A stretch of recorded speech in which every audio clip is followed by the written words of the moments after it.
श्यावर रामचंद्र भगवान की जय। पूज्य गुरुदेव भगवान की जय। पूज्य कौशल जी महाराज की जय। गोविंद जय जय गोपाल जय जय। राधा रमण हरि गोविंद जय जय। गोविंद जय जय गोपाल जय जय। राधा रमण हरि गोविंद जय जय। राधा रमण हरि गोविंद जय जय। राधा रमण हरि गोविंद जय जय। पूज्य महाराज से व्यासपीठ को नमन करते हुए दाईं और वाले मंच पर अपना स्थान ग्रहण करेंगे। हमारे बीच में आध्यात्मिक योग आश्रम के अध्यक्ष स्वामी मधुसूदन जी महाराज उपस्थित हैं। मेरा उनसे विनम्र अनुरोध कि पूज्य महाराज श्री को पुष्पगुच्छ भेंट करके उनका अभिनंदन करें। हमारे मध्य में श्री छोटेलाल चौबे जी फैजाबाद, श्रीमती मीनाक्षी बंसल जी ज्वालापुर से पधारी हैं। उनसे भी मेरा आग्रह कि पूज्य महाराज श्री को माल्यार्पण कर अभिनंदन करें। व्यासपीठ को प्रणाम कर हमारे मध्य में श्री सरोज जी बस्ती से पधारे हैं। उनसे भी मेरा आग्रह कि मंच पर आकर व्यासपीठ को प्रणाम कर आशीष लें। इलाहाबाद से पधारे श्री संजय सिंह जी, फरीदाबाद से पधारे श्री वेद प्रकाश त्यागी जी, श्री ओमवीर सिंह जी मुरादाबाद, डॉक्टर ओपी अग्रवाल जी वृंदावन, श्रीमान हरीश कुमार सिंह राठौर जी हरिद्वार, श्रीमती उषा जी नई दिल्ली, श्री कमलेश त्रिपाठी जी गोंडा, प्रोफेसर अंबुज शर्मा जी गुरुकुल कांगड़ी विश्वविद्यालय हरिद्वार से, प्रोफेसर सत्यदेव जी, श्री सुभाष जी कक्कड़ जो गाजियाबाद से पधारे हैं। उन सब से मेरा विनम्र आग्रह कि व्यासपीठ को प्रणाम करते हुए हमारे मध्य में श्री सत्य प्रकाश सोनी जी उरई से पधारे हैं। उनसे भी मेरा विनम्र अनुरोध कि वह व्यासपीठ को प्रणाम कर अपना आसन ग्रहण करेंगे। अतरौली से हमारे मध्य में श्री राजेंद्र विद्यार्थी जी उपस्थित हैं। मेरा उनसे भी विनम्र अनुरोध कि वह भी मंच पर आकर व्यासपीठ को प्रणाम करते हुए अपना स्थान ग्रहण करेंगे। श्रीमान आलोक डोगरा जी भी हम लोगों के बीच उपस्थित, श्री अनूप डोगरा जी भी हम लोगों के बीच उपस्थित हैं। मेरा उनसे भी विनम्र आग्रह कि कृपया मंच पर आकर, श्रीमती अनूप डोगरा जी से भी मेरा विनम्र अनुरोध कि वह भी मंच पर आकर व्यासपीठ को प्रणाम कर अपना स्थान ग्रहण करेंगे। लखनऊ से पधारे श्री घनश्याम चतुर्वेदी जी से भी मेरा आग्रह है कि वह भी मंच पर आकर व्यासपीठ को प्रणाम करें। छोटे भाई दीपक गौतम जी से भी आग्रह है कि वह भी मंच पर आकर व्यासपीठ को प्रणाम कर अपना स्थान ग्रहण करेंगे। कुशीनगर से पधारे श्री गोपाल गुप्ता जी, उनसे भी मेरा विनम्र आग्रह कि वह भी मंच पर आकर व्यासपीठ को प्रणाम करते हुए अपना स्थान ग्रहण करेंगे।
गंगा धारा युग युग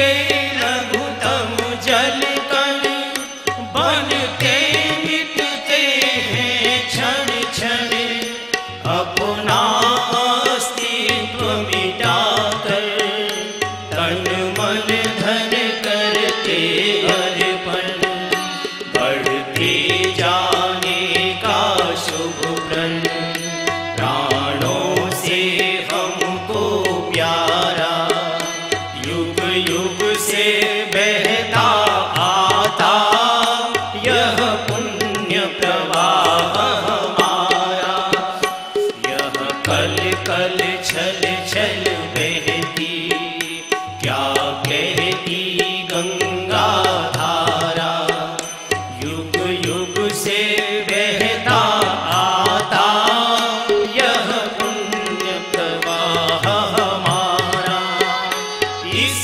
धारा में घुल मिल कर वीरों की राख बही है, इस धारा की कितने ही ऋषियों ने शरण गई है, इस धारा में घुल मिल कर वीरों की राख बही है, इस धारा की कितने ही ऋषियों ने शरण गई है, इस धारा की गोदी में खेला इतिहास हमारा, युग युग से बहता आता यह पुण्य प्रवाह हमारा, यह कल कल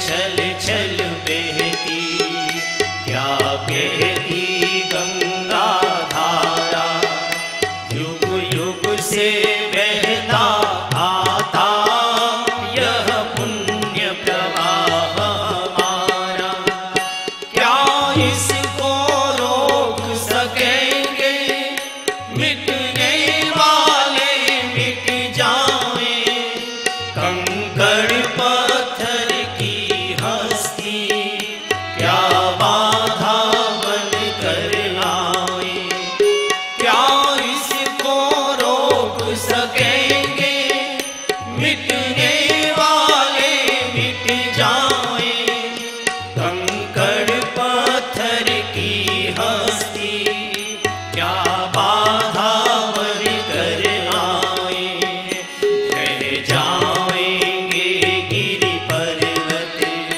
कांपे भूमंडल सारा, युग युग से बहता आता यह पुण्य प्रवाह हमारा, यह कल कल छल छल बहती क्या कहती गंगा धारा, युग युग से बहता आता यह पुण्य प्रवाह हमारा। बोलिए शंकर भगवान की जय। तो चलते चलते जब मैं सीढ़ी चढ़ रहा था तो एक गण ने धीरे से कान में कहा कि आज जरूर करवा देना, नहीं बड़ी मुश्किल हो जाएगी। तो शिव प्रसंग में हम लोग प्रवेश करते हैं। भगवान शिव का चूंकि जो क्रमिक कथा हमने उठाई थी वो बीच में 2 दिन ठहर गई, उसको आगे बढ़ाते हैं। आपको याद आ जाएगा पिछला सूत्र, शिव ने सती को बहुत प्रकार से समझाने का प्रयत्न किया। देवी सामान्य मनुष्य नहीं है। बोले तो बोले जासु कथा तुम भजे ऋषि गाई, जासु कथा तुम भजे ऋषि गाई, भगति जासु में मुनि ही सुनाई, भगति जासु में मुनि ही सुनाई, सोई मम इष्ट देव रघुवीरा, सोई मम इष्ट देव देव रघुवीरा सेवत जाए सदा मुनि धीरा सेवत जाए सदा मुनि धीरा सेवत जाए सदा मुनि धीरा सेवत जाए सदा मुनि धीरा। कितने प्रकार के तर्क शिव ने दिए, जिनकी कथा हम कुंभज ऋषि से सुनकर आए, जिनकी भक्ति का वरदान हम शिव ऋषि को देकर आए हैं, वही मेरे इष्ट देव भगवान श्री राम हैं। देवी इनको प्रणाम करो। मुनिधीर योगी सिद्ध संतत विमल वनजे ध्यावहि कई नेत निगम पुराण आगम जासु कीरति गावहि सोई राम व्यापक ब्रह्म भुवन निकाय पति माया धनी अवतरेउ अपने भगत हित निज तंत्र नित रघुकुल मन। देवी प्रणाम करो। नहीं करूं क्या करोगी? बोली परीक्षा लूंगी। अरे देवी परीक्षा मत लो। बोले नहीं। तो यहां तक हम लोग पहुंच चुके थे तो व्यक्ति क्या करे, समझाते समझाते जब हार गए तो बोले अब तुझे दी कैसे होकर। और यहां से परीक्षा लेने के लिए सती चली हैं। भगवान शिव ने तो हथियार डाल दिए, बैठ गए, भगवान का नाम जपने लगे जपन। इधर सती ने सोचा कि कैसे परीक्षा लूं, तो सीता जी का वेश बनाया, धर सीता कर वेश। सोचा राजकुमार होंगे तो तुरंत हाथ पकड़ लेंगे, ब्रह्म होंगे तो पहचान लेंगे। और ये भूल करती है सीता जी, कभी भी महापुरुषों का वेश की नकल नहीं करनी चाहिए। उनके जैसे कपड़े पहन लोगे, उनके जैसे दुपट्टे कंधे पर डाल लोगे, उनका जैसा तिलक लगा लोगे, उनकी जैसी चाल कहाँ से लाओगे? उनके जैसे आचरण कहाँ से लाओगे? उनकी जैसी आत्मा कहाँ से लाओगे? उनके जैसा जीवन कहाँ से लाओगे? अरे ऊपर के कपड़ों का आडंबर का ही तो केवल नकल किया जा सकता है, आत्मा को कैसे लाओगे? और आज इस देश में बहुत बड़े बड़े लोगों की तरह से दुपट्टे डालेंगे, वैसे ही तिलक लगा लेंगे, वैसे ही जैसे वो चलते वैसे चले। खोखला खोखला है, क्योंकि आत्मा तो आपकी अपनी है।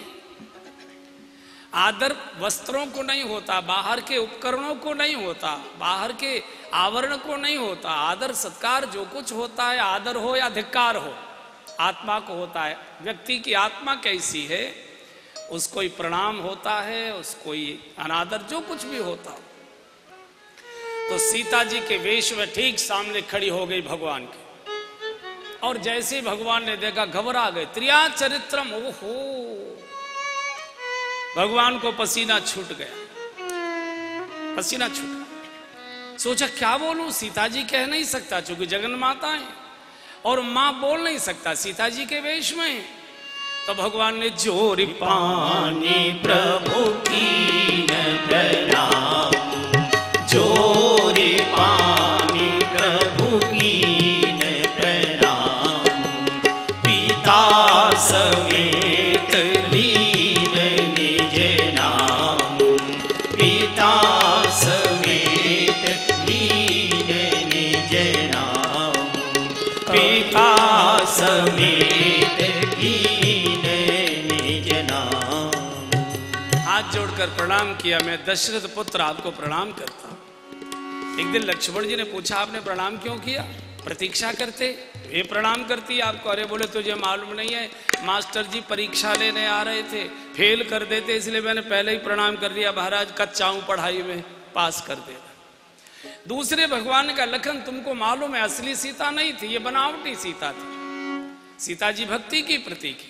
असली भक्ति तो भगवान को प्रणाम किया करती है, नकली भक्ति को तो भगवान भी हाथ जोड़ देते, देवी दूर ही रहना, पास आने की जरूरत।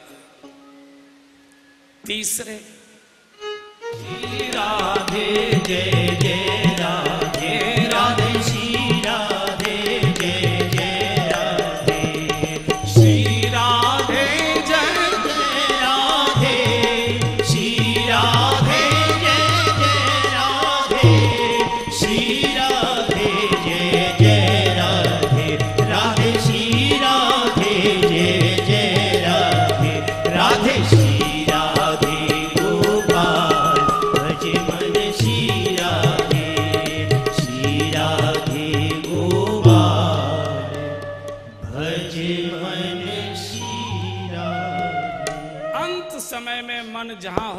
अगला जन्म उसी के अनुसार। तेई कारण हिम गिर ग्रह जाए। बेटी बड़ी हुई, पार्वती जी श्रद्धा की प्रतीक है। श्रद्धा धीरे धीरे बढ़ती और श्रद्धा धीरे धीरे बढ़नी चाहिए। एक दिन नारद जी का आगमन हो गया। पिता ने बिटिया को सामने लाकर, बाबा वृद्धावस्था में हमको प्रसाद मिला है प्रभु का बेटी के रूप में, जरा इसकी भाग्य की रेखाएं देखो। ओहो हिमाचल, मैना, ऐसा भाग्यशाली हाथ और बालक हमने अपने जीवन में देखा नहीं। सब लक्षण संपन्न कुमारी, सुता तुम्हारी सकल गुण खानी। अरे ये तो बड़ी भाग्यशाली, इसका तो सौभाग्य अखंड होगा। इसके तो नाम का भी कोई जगत की नारी सुमिरन कर लेगी तो उसका भी सौभाग्य अमर हो जाएगा। लेकिन जरा पति की रेखा इसकी थोड़ी अटपटी सी है, कैसा मिलेगा? बोले अगुण अमान, नंगा रहता होगा, शमशान में पड़ा रहता होगा, भूत प्रेतों में घूमता होगा, भीख मांग। ए बाबा ये क्या बोलते हो? जो फल कल्प वृक्ष पर लगना चाहिए उसे बबूल पर लगा रहे हो। बोले मैं थोड़े ही लगा रहा हूँ। बोले तो बोले जाके हाथ की रेखा कह रही है, मैं क्या करूँ यहाँ? बाबा रेखा बदल दो ना। बोले नहीं राजन कहे मुनीश हिमवंत सुने, और जो विधि लिखा लीला, देव धनुज नर नाग मुनि, कौन भाग्य की रेखाओं को कोई मेट नहीं सकता। हाथ की रेखाओं को, भाल की रेखा कोई मेट नहीं सकता।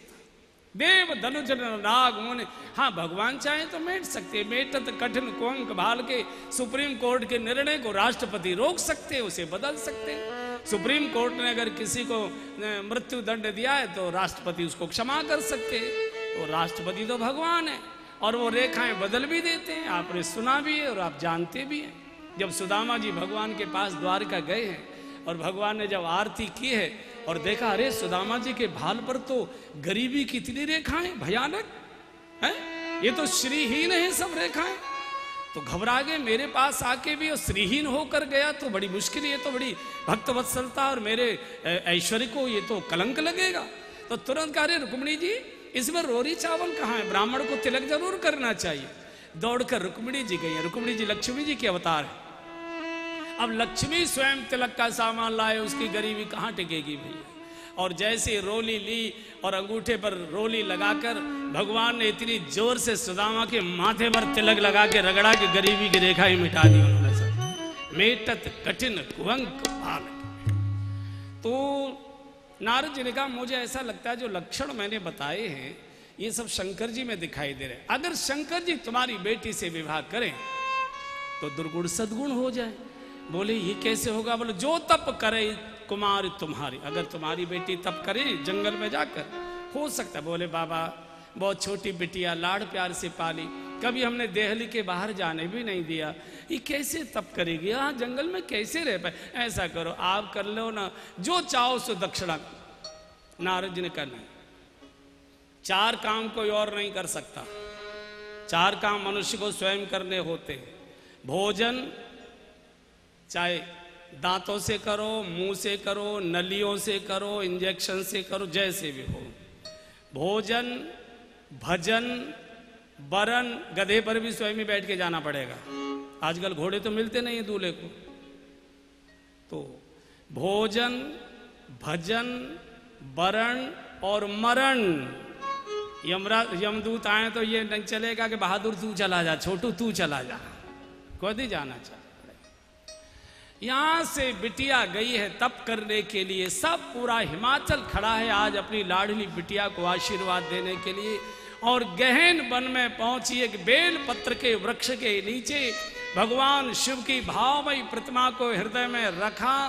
और कठोर तप में कितनी बार देवी देवता आए हैं लेकिन पार्वती जी के तप को हिला नहीं पाए। आज भगवान ने आकाशवाणी की, पार्वती जी आपकी जय हो। हरिद्वार मंगलम, हरि मंगलम, हरिद्वार मंगलम, हरि मंगलम, हरिद्वार मंगलम, देव मंगलम, महा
ज्ञान मंगलम शिव ध्यान मंगलम मान मंगलम अभिमान मंगलम मान मंगलम अभिमान मंगलम ओम मंगलम ओंकार मंगलम शिव मंगलम सोमवार मंगलम ओम मंगलम ओंकार मंगलम शिव मंगलम सोमवार मंगलम भूत मंगलम भूतनाथ मंगलम भूत मंगलम भूतनाथ मंगलम भूत मंगलम भूतनाथ मंगलम भूत मंगलम भूतनाथ मंगलम मुक्ति मंगलम मुक्तिनाथ मंगलम मुक्ति मंगलम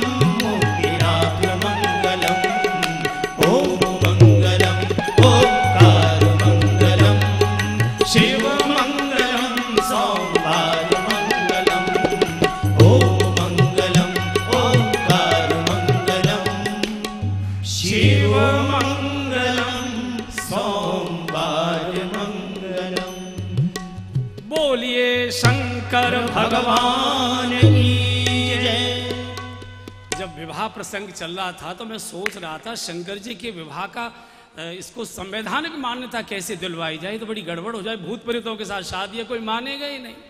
तो बड़ी कृपा हो गई, बड़े सौभाग्य से मैं समझता हूँ, हम लोगों के सौभाग्य से तो नहीं, शंकर जी के भी सौभाग्य से हमारे बिहार राज्य के महामहिम राज्यपाल आदरणीय कोविंद जी पधार गए। अब संवैधानिक मान्यता हो गई हमारे शंकर जी के साथ। अब कोई खतरा नहीं, अब तलाक नहीं दे सकते, अब शंकर जी तलाक नहीं दे पाएंगे।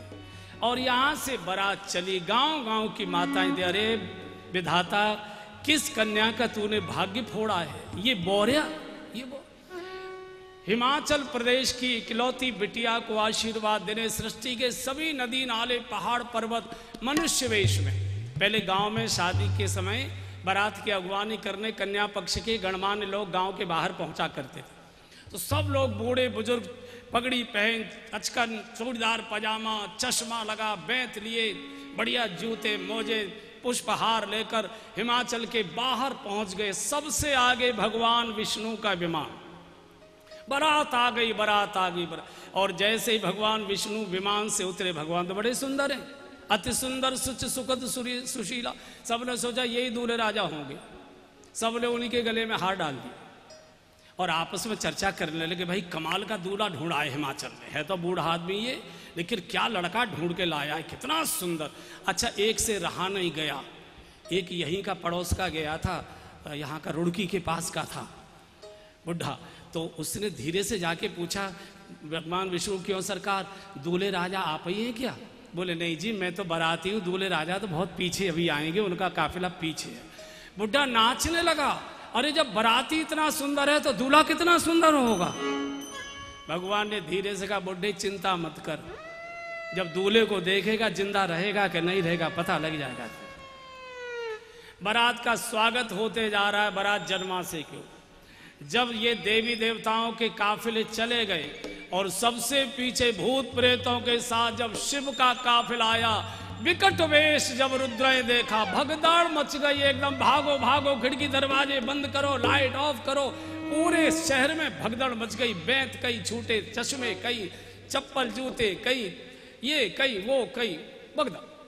अब आप देखिए, कोई और दूल्हा होता तो खड़कर चला जाता। अब इन भूतों को तो माल मिल गया, सबने हार पहन लिए, अब जूते पहने, बिना नंबर के जूते, उल्टे पैर के सीधे पैर में, सीधे पैर के उल्टे पैर, हजारों बेंत इनके हाथ में आ गए। अच्छा, बूढ़े बूढ़े लोग थे तो मोटे मोटे लेंस के चश्मे, बिना नंबर का चश्मा सब भूतों ने लगा लिया, धरती कब डगमगाने लगी, सिर फूटने लगे। शंकर जी ने कहा, ये छोड़ो, चुपचाप चलो। शंकर जी ने अपने गण को पूछा, क्यों भैया भृंगी, ये बताओ इस गांव में स्वागत करने का यही तरीका है क्या? उसने कहा, नहीं सरकार, ये तरीका तो नहीं है, लेकिन जहां जहां हमारा आगमन हो जाता है वहां यही तरीका हो जाया करता है, चिंता मत। बच्चे माताओं की गोद में छुप गए, मम्मी मम्मी जल्दी द्वार दरवाजे बंद करो, भूत आ जाएंगे। अरे बेटा ऐसे नहीं बोलते, राजा साहब सुन लेंगे, जेल में उठाकर बंद कर देंगे। बोलो क्या कह रहे हो? आए दीदी, स्वागत स्वागत, बैठे। अच्छा,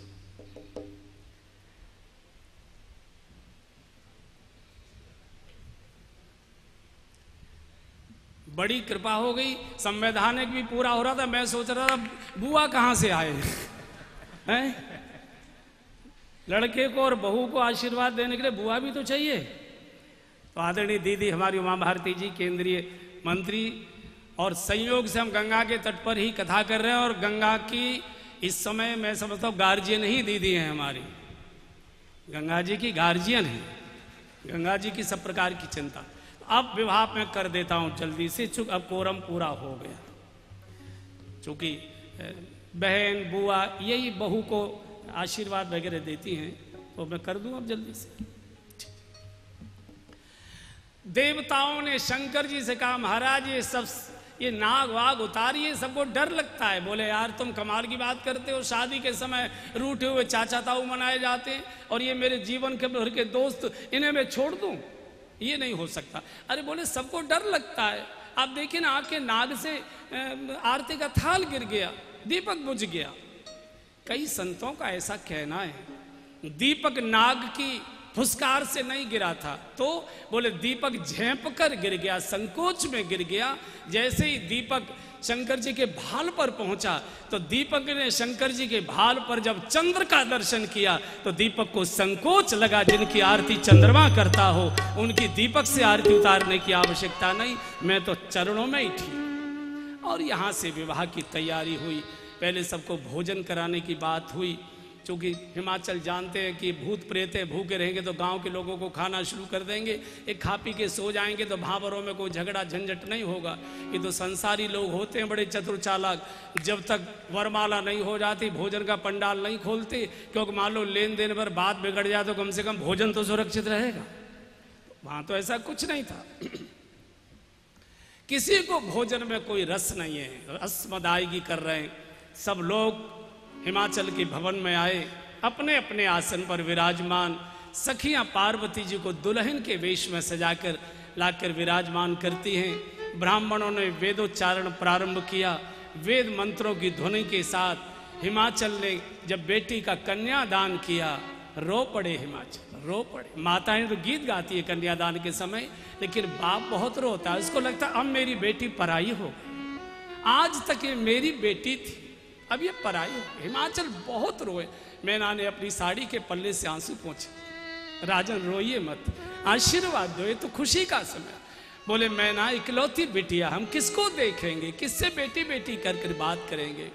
और जैसे ही कन्यादान हुआ तो बृहस्पति जी और ब्रह्मा जी ने दोनों ने मिलकर शंकर जी के बाघंबर का एक ठोक पकड़ा और पार्वती जी की चुनरी का दूसरा ठोक पकड़ा, गांठ बांधी और भावरे मणिमय मंडप के बीच पड़ने लागी हरे हरे पड़ने लागी भावरिया। मणिमय मंडप के बीच पड़ने लागी हरे हरे पड़ने लागी भावरिया। छायो चमुंदिश देव को रंग पड़ने लागी हरे हरे पड़ने लागी भावरिया।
से या लीला तू कहे सुने और गावे, सच्चे मन से या लीला तू कहे सुने और गावे।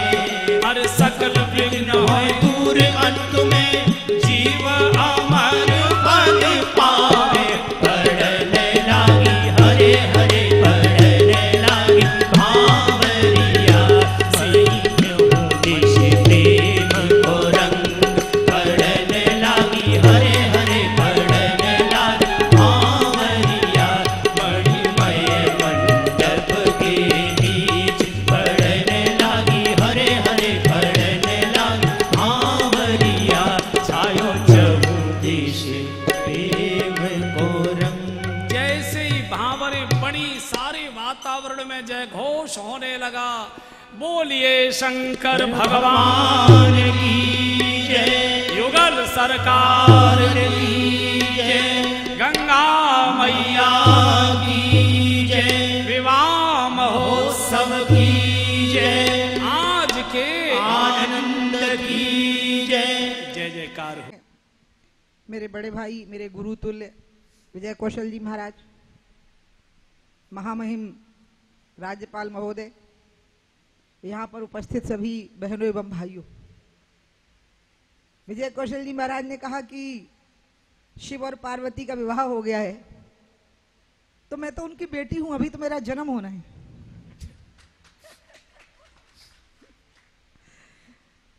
क्योंकि मैं तो दोनों को, माँ और बाबा को माता पिता मानती हूँ। हाँ, लेकिन बेटी बाप को आशीर्वाद देती है।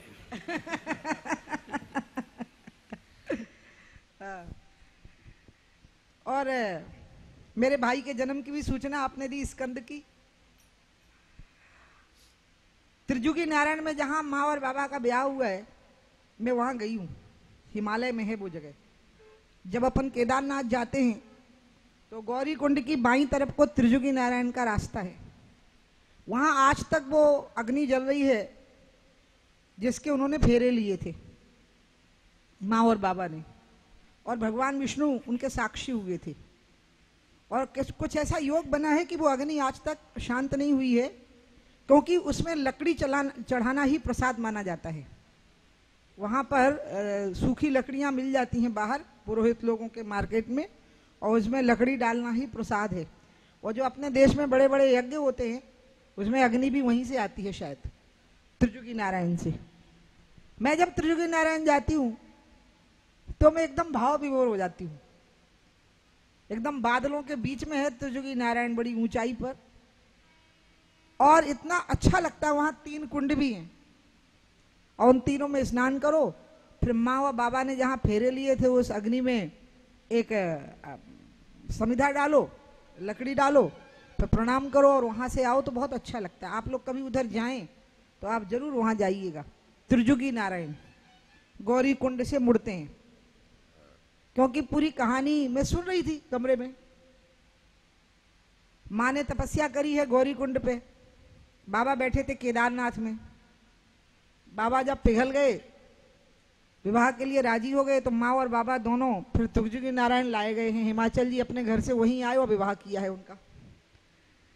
तो इसलिए इतना सुंदर। और जब वो तुलसीदास जी के बारे में बोल रहे थे महाराज जी, कि तुलसीदास जी ने कहा कि मैं तो आनंद के लिए लिख रहा हूं। कल मैं कृष्ण गोपाल जी जो हमारे संघ के वरिष्ठ स्वयंसेवक हैं उनसे मैं बात कर रही थी, तो उनको मैं कह रही थी कि हम समझते हैं कि तुलसीदास जी अकबर के ज़माने में हुए थे, तो उनने लोगों को तैयार क्यों नहीं किया अकबर से लड़ने के लिए। लेकिन हकीकत यह है कि राष्ट्र रक्षा का कार्य तो तुलसी ने, सूर ने, मीरा ने, चैतन्य महाप्रभु ने, इन्हीं ने किया है। क्योंकि तुलसीदास जी रामचरितमानस लिख गए, उसके पहले रामायण थी, रामायण संस्कृत में थी। संस्कृत एक वर्ग में भी सीमित व्यक्तियों तक थी, वो संस्कृत को सब पढ़ते नहीं थे, पढ़ने के लिए शिक्षा ही नहीं कहीं मिलती थी। तो राम कथा को घर घर तक पहुंचाने का काम तो रामचरितमानस में किया है, क्योंकि ये सामान्य भाषा में लिखा गया, कॉमन मैन की लैंग्वेज में लिखा गया इसको, तुलसीदास ने लिखा इसको। और उसी का परिणाम है कि लोगों को राम याद रहे, तो अयोध्या याद रही, तो राम जन्मभूमि याद रही। ये मेरा मतलब है कहने का। अगर तुलसी, मुझे लगता है जैसे राम जन्मभूमि आंदोलन के मूल प्रेरक तक तो तुलसीदास जी हो। नहीं तो कहीं विलीन हो जाती है। ऐसे कई महापुरुषों की जन्म स्थली है जिसका पता नहीं लग रहा है, लेकिन रामचरितमानस के कारण राम, अयोध्या, हनुमान, हनुमानगढ़ी ये सब स्मरण में रहे। कई बार अपन को लगता है कि साधु संत बैठे बैठे तपस्या करते हैं, देश का काम क्यों नहीं करते। हमको ये नहीं पता होता है कि जो कुछ अच्छा हो रहा है वो उन्हीं की वजह से हो रहा है, चाहे वो कहीं भी बैठे हुए हों। श्री राम जय राम, जय जय राम। श्री राम जय राम, जय जय राम। श्री राम जय राम, जय जय राम। श्री राम जय राम, जय जय राम। श्री राम जय राम, जय जय राम। श्री राम जय राम, जय जय राम। कौशल्या के प्यारे राम, कौशल्या के प्यारे राम। दशरथ राज दुलारे राम। दशरथ राज दुलारे राम। हम सबके रखवारे राम। हम सबके रखवारे राम। श्री राम जय राम, जय जय राम। श्री राम जय राम, जय जय राम। श्री राम जय राम, जय जय राम। श्री राम जय राम, जय जय राम। श्री दिव्य प्रेम सेवा मिशन की ओर से हृदय से धन्यवाद। और